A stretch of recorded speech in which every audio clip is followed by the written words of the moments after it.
Assalamualaikum warahmatullahi wabarakatuh. Perkenalkan, nama saya Ardiansyah, NPM 24311061, Prodi Sistem Informasi.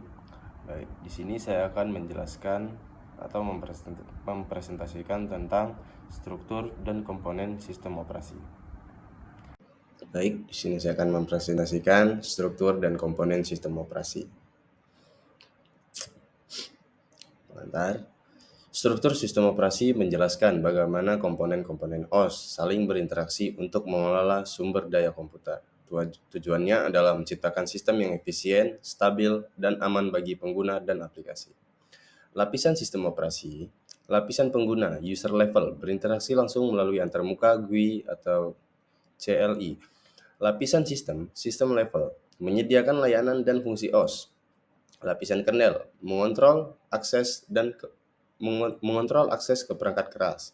Lapisan perangkat keras, hardware, CPU, memori, penyimpanan, dan I atau O device.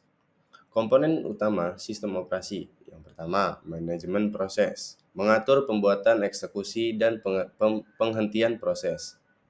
Yang kedua, manajemen memori, mengatur alokasi dan penggunaan RAM.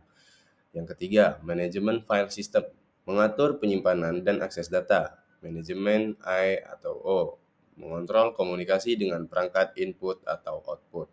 Yang kelima, sistem keamanan dan proteksi, melindungi data dan proses dari akses yang tidak sah.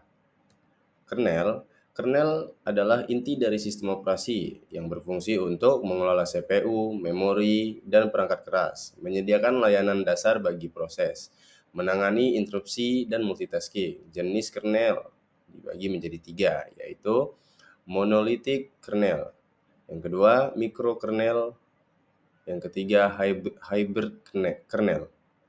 Shell adalah antarmuka yang memungkinkan pengguna berkomunikasi dengan kernel. Jenis-jenis shell, command line interface, atau kita singkat jadi CLI, seperti Bash, PowerShell. Graphical User Interface, GUI, seperti Windows Explorer dan GNOME.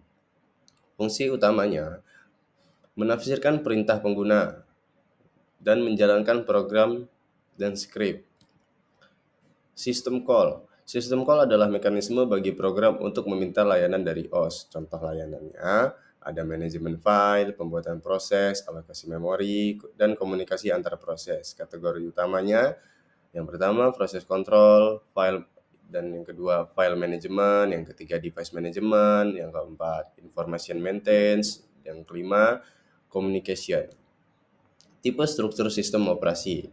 Yang pertama, monolithic system. Semua fungsi OS dalam satu kernel besar. Layer system. OS dibagi menjadi beberapa lapisan yang saling bergantung.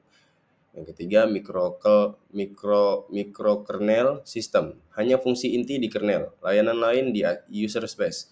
Yang terakhir, modular system. Kombinasi fleksibel dari modul kernel dan ekstensi.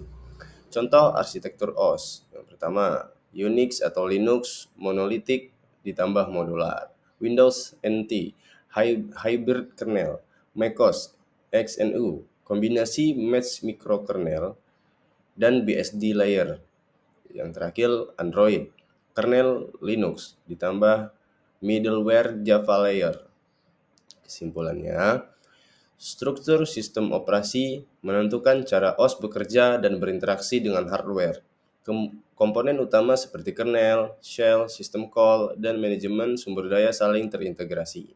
Yang terakhir, desain arsitektur OS yang baik menentukan kinerja, keamanan, dan skalabilitas sistem komputer. Sekian dari saya ucapkan terima kasih. Sekian presentasi dari saya akhiri. Wabillahi taufiq walhidayah. Wassalamualaikum warahmatullahi wabarakatuh.